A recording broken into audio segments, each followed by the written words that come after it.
Bonsoir à tous. À la une de ce journal, la crise anglophone provoque un désastre économique sans précédent dans les régions anglophones. Le secteur agro-industriel est touché de plein cœur, en plein cœur, et des pertes économiques évaluées à des centaines de milliards de francs CFA, un trou fiscal énorme dans les recettes de l'État, mais aussi des activités commerciales qui sont touchées entre le Cameroun et le Nigeria.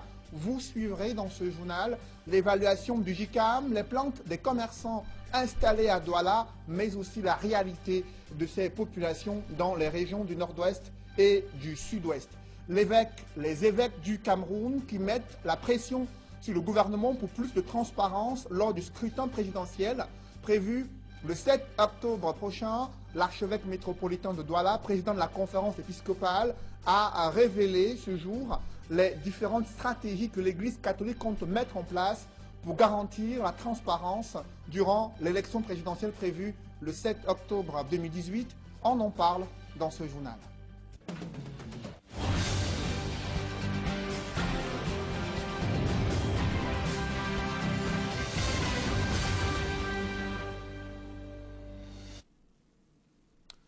Merci de suivre cette édition complète de l'information sur Equinox Télévision. D'abord, ce désastre économique enregistré dans les régions anglophones, le secteur agro-industriel, celui de la distribution, sont touchés de plein fouet. L'on note qu'il y a 6 000 emplois déjà détruits, des centaines de milliards de francs CFA de manque à gagner et un trou énorme dans les recettes fiscales de l'État. C'est en tout cas l'évaluation que fait le groupement interpatronal du Cameroun qui tire la sonnette d'alarme sur l'impact de cette crise anglophone sur d'autres secteurs de l'économie. Il s'exprime dans ce reportage signé Donald Brice Kamgan. Catastrophique. C'est ainsi que le groupement interpatronal du Cameroun qualifie les répercussions des tensions dans le nord-ouest et le sud-ouest sur l'économie nationale. En termes de manque à gagner, la facture se situe à plus de 269 milliards de francs CFA, d'après l'enquête de l'organisation patronale. Parmi les 6 secteurs enquêtés, celui de la grande distribution paie le prix lourd, près de 85 milliards de francs CFA de pertes. Il est suivi par la filière cacao-café, plus de 67 milliards de francs CFA. La production des 2 régions pèse 45% de la production nationale. Nous avons évalué essentiellement 2 catégories d'impact. L'impact sur les investissements, parce que les activités de sabotage, les incendies, les destructions, les actes de vandalisme, les vols et autres créent énormément des désastres sur le capital d'investissement des entreprises, le capital physique et même également sur le capital humain. Mais là, nous sommes concentrés à évaluer en termes financiers ce que ça coûte déjà aux entreprises en termes de destructions qui sont faites sur leurs investissements, sur leurs sites. Le tissu économique ainsi pratiquement rasé dans les 2 régions, ce sont aussi les caisses de l'État qui en prennent un coup. Du fait du manque à gagner pour les entreprises, l'État a mécaniquement perdu plus de 5 milliards de francs CFA de recettes fiscales, signale le GICAM. Il n'y a pas que cela. Lorsque les entreprises ne peuvent plus réaliser leurs activités, lorsque les employés sont mis à la porte également, il y va tous les taxes qui sont liées notamment sur les salaires, tous les autres rubriques même d'imposition, les impôts indirects, tout cela, ce n'est plus payé. Mais ça, évidemment, dans l'état actuel des choses, c'est un peu plus difficile à évaluer. Nous ne sommes pas allés jusqu'à ces niveaux. En termes d'emploi, le secteur agro-industriel est le plus touché. Sur les 6 434 emplois perdus pour près de 8 000 menacés. À savoir, cette enquête d'impact n'a été menée que dans le secteur de l'économie formelle. Elle est sur la table du gouvernement depuis le mois de juillet dernier. Au-delà de ces pertes économiques, ce sont les activités commerciales entre le Cameroun et le Nigeria qui en prennent un sérieux coup. À Douala, des commerçants déplorent la baisse drastique de leur chiffre d'affaires, notamment ceux qui s'approvisionnent du côté du Nigeria, mais aussi au marché Sandaga, le plus grand marché de vivres frais en Afrique centrale, qui lui aussi est touché par cette crise anglophone. C'est un reportage signé Mitterrandam et Julingue Nyondé. Ils sont nombreux ces commerçants qui ont perdu le sommeil depuis le début de la crise anglophone. La situation sécuritaire précaire dans les régions du nord-ouest et du sud-ouest a un impact sur leurs activités. Un tour dans quelques espaces marchands de la ville de Douala, à savoir le marché Mbopi et le marché Sandaga, nous permet de se faire une idée du désarroi de ces commerçants. Ces derniers décrient leur mal-être et une baisse considérable du chiffre d'affaires. Vraiment, depuis la crise anglophone a commencé, au marché on ne va plus. Hein. Bon, depuis que la crise a commencé, comme les Lengui là-bas sont les villes mortes et bon, ils ne viennent plus faire des achats. Ça fait depuis, avant on fait des affaires au moins de 5 à 10 millions par jour. Maintenant, on fait à peine 1 million la journée. C'est ça qui nous pénalise gravement. Oui, la crise anglophone, vraiment, ça a vraiment paralysé le marché. On avait souvent, les Lengui avaient souvent des activités jusqu'à, il n'y avait pas moyen, il devait avoir l'embouteillage là, mais vous voyez que c'est très sec, il n'y a rien. Au marché Sandaga, dans l'arrondissement de Douala 1er, c'est le même son de cloche. Que ce soit les commerçants grossistes ou détaillants de tomates, bananes, plantains, poivrons ou épices, tous sont unanimes. La crise ne leur permet plus de faire de bonnes affaires. C'est la zone où moi je partais payer les plantains avant de revenir ici vendre. Depuis ce moment que ça a commencé, j'ai arrêté d'aller là-bas. Je me débrouille de prendre un peu le plantain seulement au marché de nous des dos et je reviens ici vendre. Donc je ne fais plus la ligne de la poubelle. Bon, ça joue beaucoup sur moi parce que je ne m'en sors pas quand je prends ici à deux. Alors quand je partais de ce côté-là, moi-même acheter avant de revenir ici, je m'en sortais. Nous sommes trop menacés. Parce qu'on a aussi des grossistes qui sont basés dans cette zone-là. Et les moyens de transport sont très difficiles maintenant, les déplacements. Donc on ne les trouve plus. On souffre vraiment de leur absence. La façon qu'on vendait avant, quand les gens quittaient Limbe et Bamenda à venir nous faire les achats ici, c'est déjà tout baissé. Parce qu'on avait les clients qui venaient là-bas. Un client pouvait acheter des choses de 15 000. On pouvait avoir peut-être 2 à 3 clients. Tout a baissé. Si quelqu'un était à 50 000 la journée, tu es à 10 000, 15 000, ça donne quoi? Ça ne donne rien. Ces commerçants désemparés croisent les doigts pour un retour à la normale et une relance de leurs activités. Sur la route d'Etoudi 2018, les têtes d'affiche de la coalition autour de Maurice Kamto sont connues. Albert Zangan et notamment Paul-Éric Kingé qui s'engage à soutenir le professeur Maurice Kamto à l'élection présidentielle. Et aux dernières nouvelles, Paul-Éric Kingé est le directeur de campagne du candidat du MRC à cette élection présidentielle, le professeur Maurice Kamto, qui a dévoilé l'engagement des organisations de la société civile et certains militants d'autres formations politiques à le conduire à la victoire lors du scrutin présidentiel prévu le 7 octobre prochain. Et Paul-Éric Kingé désigné directeur de campagne du professeur Maurice Kamto.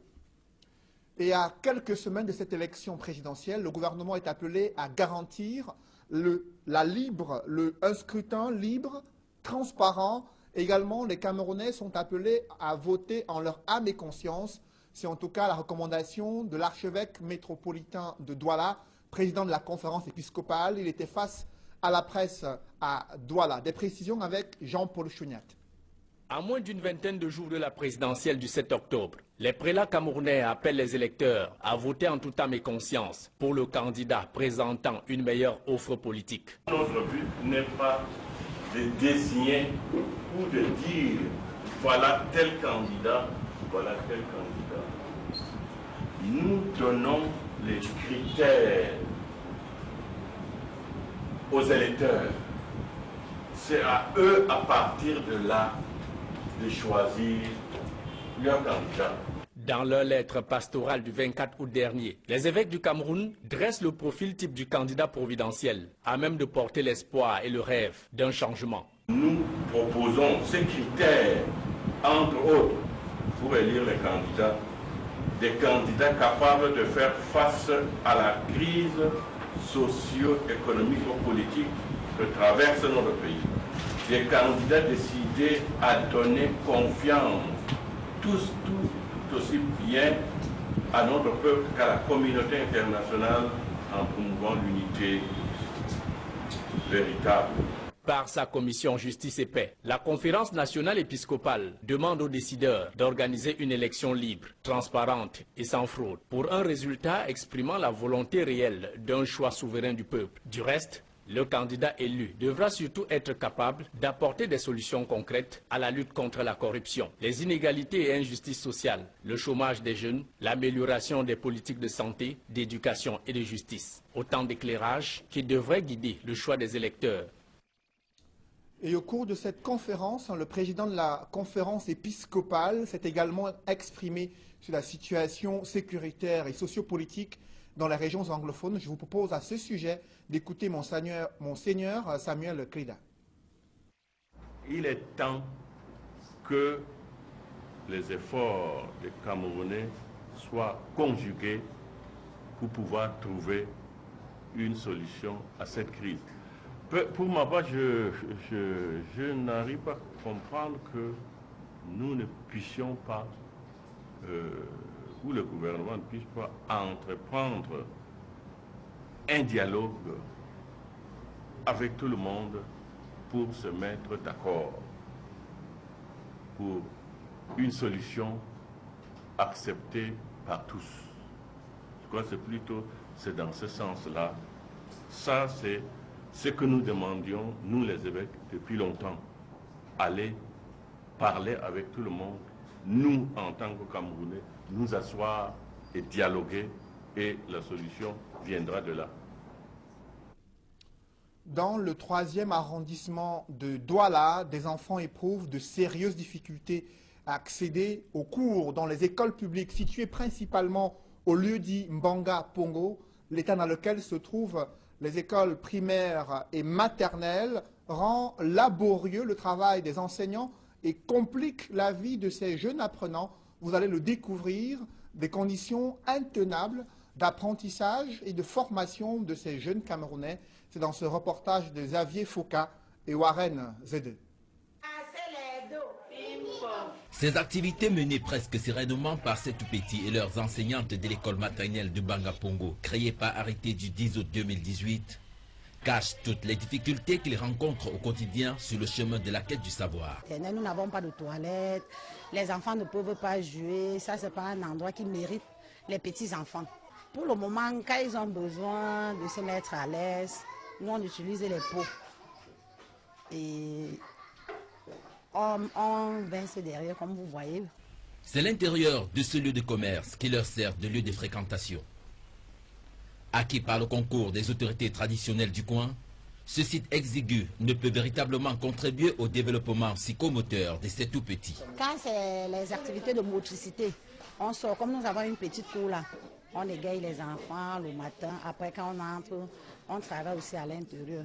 Mais ils ne peuvent pas vraiment se sentir à l'aise. Ils ne peuvent pas vraiment se dégager comme... On n'a pas l'air de jeu pour les enfants. Ça compte aussi beaucoup sur l'éducation des petits-enfants de la maternelle. Parce qu'il y a une rigole qui n'est pas d'abord présentable devant l'école. On est obligé d'être toujours avec eux dans la salle de classe. Et la proximité de la route qui est aussi là. Que dire des différents coins utilisés dans toutes les activités telles que l'exige le curriculum de l'école maternelle? Les différents coins, nous on ne peut pas pour le moment. Pour le moment, on fait avec la salle de classe et les différents coins là, on ne peut que faire avec ce qu'on a sur la main. Il y a par exemple le coin repos que nous n'avons pas encore, nous avons coin poubelle, coin lecture, nous ne pouvons pas créer avec la salle que nous avons. Vous-même, vous voyez que la salle est petite. À une centaine de mètres plus bas, c'est l'école publique de Mbanga Pongo, créée par arrêté du 31 juillet 2017. Il faut braver la broussaille et les mardeaux pour accéder à cette maison qui sert de lieu de fréquentation.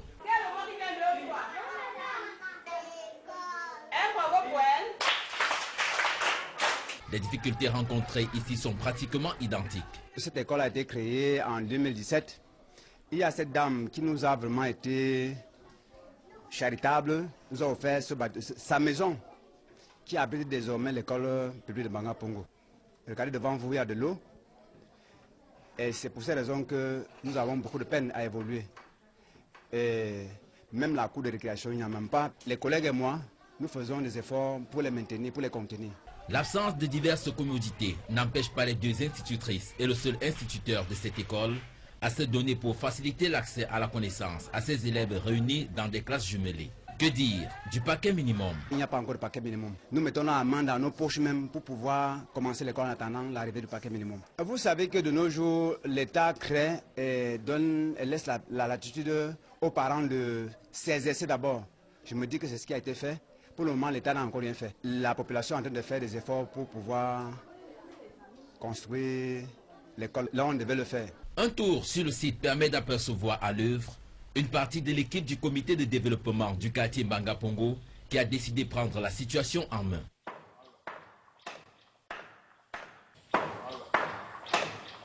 Puisque quand on nous donne une lettre de création, que vous avez déjà l'école publique, qu'est-ce qu'il faut faire? Il faut que nous lançons avec les moyens de bord. Et entre-temps, nous, ici au quartier, avec tout le monde qui contribue, celui qui donne 200, 500, 1000 francs, comme vous voyez. Ainsi va l'école publique au quartier Mbanga Pongo. Les populations appellent à un appui des pouvoirs publics. Dans le département du Nkam, des populations également se plaignent de l'absence des infrastructures sociales afin de pouvoir contribuer à leur épanouissement. Elles sont engagées dans un litige foncier qui divise les populations de Dibong, localité située dans le Nkam, aux exploitants forestiers. Ces derniers sont accusés d'exploitation abusive et du non-respect des termes de contrat qui incluent la réfection des routes et l'approvisionnement en eau potable, entre autres. Jacquino Molon et Gladys Sidier. Reportage. Ambiance surchauffée dans la localité de Dibong, département du Nkam, arrondissement de Yabassi. À l'origine de la rixe, l'exploitation abusive des forêts. Je ne plains pas le temps, peut-être vous ne me connaissez pas, je suis chef de la casquette, c'est qui me sauve. Selon les plaignants, les terres ont été attribuées à la société SIP depuis 4 ans pour exploitation, avec en contrepartie la mise sur pied de plusieurs projets sociaux qui n'ont jamais vu le jour. Le cahier des charges des écoles, faire des points d'eau, payer la relevance forestière et respecter même l'abattage. Respecter parce qu'ils sont en train d'aller hors assiette de coupe. L'État leur donne une assiette de coupe par an, mais ils sortent de là, hors de leur assiette de coupe pour aller voler le bois à gauche et à droite. Donc nous, la population, nous ne voulons plus ces gens. Le propriétaire légal de l'espace Querelais, pris à partie par les populations furieuses, se dédouane. Mon nom c'est M. Enoumedi Noajos Sédar, propriétaire légal de l'UFA numéro 07003. J'ai eu des informations venant des autorités ici, qui ne sont même pas dans l'assiette qu'on leur a donnée. J'ai fait faire un contrôle par un ingénieur des eaux et forêts, avec les points GPS qui démontrent la même chose.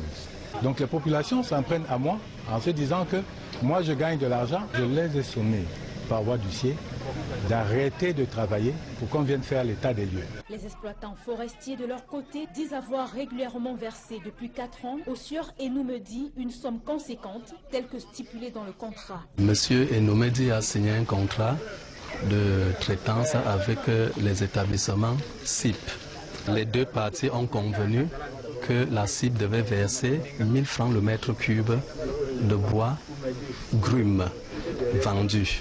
Il n'est pas dans cette voie parce qu'à nos jours, nous avons versé plus de 150 millions à M. Enoumedi qui représente plus qu'il ne devait percevoir.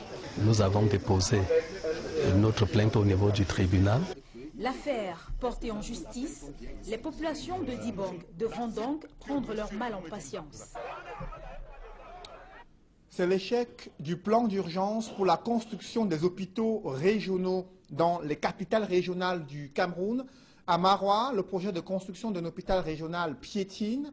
Pourtant, cela fait 2 ans que les travaux ont été lancés.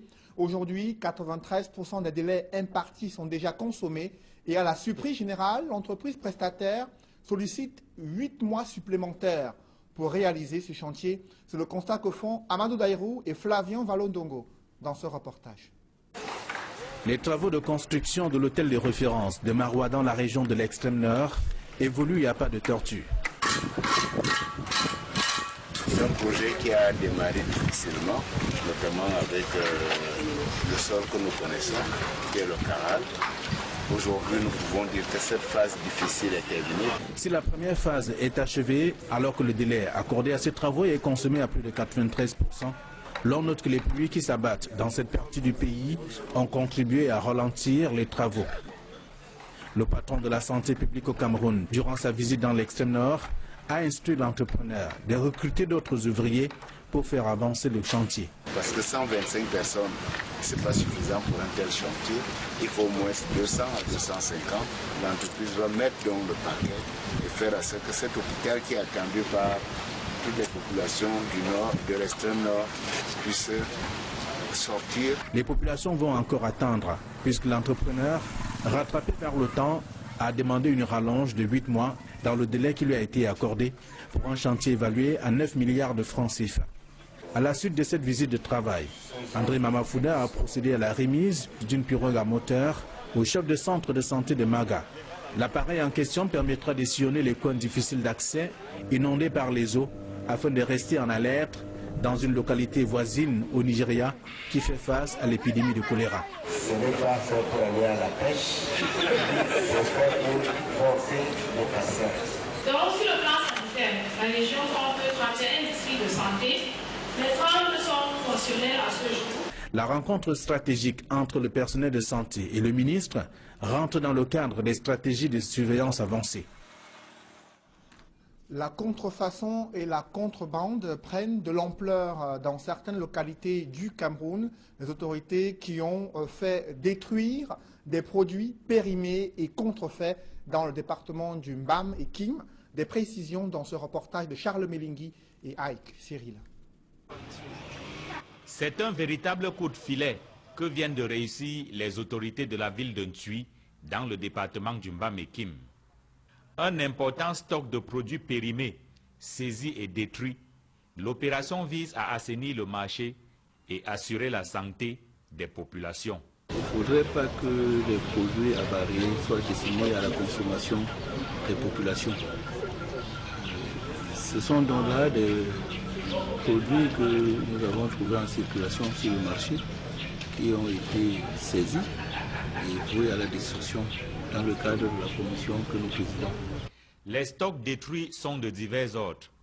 Des produits cosmétiques, des produits pharmaceutiques, des produits laitiers, des huiles impropres à la consommation.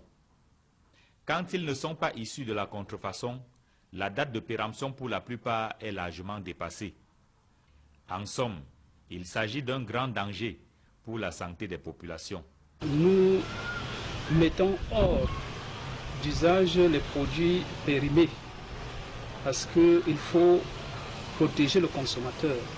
Et c'est dans ce sens que les produits qui ont été ici listés et détruits obéissent effectivement à cette logique. Donc à travers les contrôles, évidemment nous sortons les produits et nous les détruisons. Les produits détruits sont estimés à plusieurs millions de francs CFA. Pour cette opération coup de poing, le préfet du département du Mbam et Kim est accompagné par le procureur de la République près le tribunal de Ntui. C'est dire qu'une suite judiciaire est également donnée à cette affaire. Les pénalités ont été infligées, qui sont payées, et il nous incombait maintenant le devoir de détruire, de nous assurer que c'est détruit dans le cadre justement de la commission. La saisie et la destruction des produits avariés dans les marchés de Ntui intervient à quelques jours de la campagne cacaoyère qui sera lancée à Essanja dans l'arrondissement de Yoko.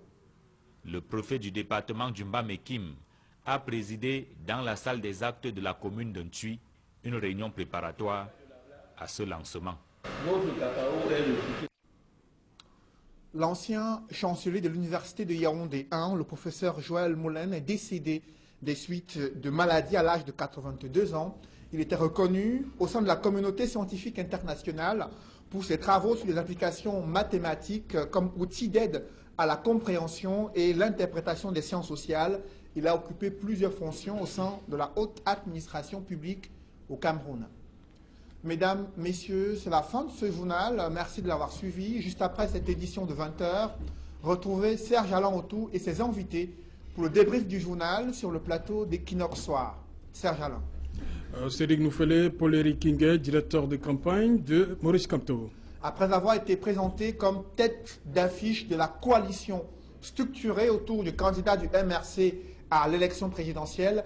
La nouvelle est tombée en début de soirée. Ce lundi, c'est lui qui va déployer la stratégie du candidat du MRC durant ces 2 semaines de campagne électorale avant le jour décisif, à savoir le 7 octobre 2018. Une autre tête qui rejoint Maurice Kamto, c'est Albert Zonga de la Dynamique. Également président de la Dynamique et d'autres organisations de la société civile, selon les propos de Maurice Kamto, des formations politiques, du moins des militants de l'UPC, a-t-il fait savoir, qui soutiennent sa candidature à cette élection présidentielle. Leur poids politique a été présenté, leur capacité d'influencer le jeu politique durant les 2 semaines de campagne électorale. D'autres candidats, eux aussi, qui ont présenté des soutiens qui leur sont accordés depuis quelques jours dans la perspective de remporter l'élection présidentielle. Voilà, vous avez compris, madame, monsieur, la coalition autour de Maurice Kamto, c'est l'essentiel du débrief. Bonne soirée à vous, Cédric Noufélé. Bonne soirée à vous, Serge Alain.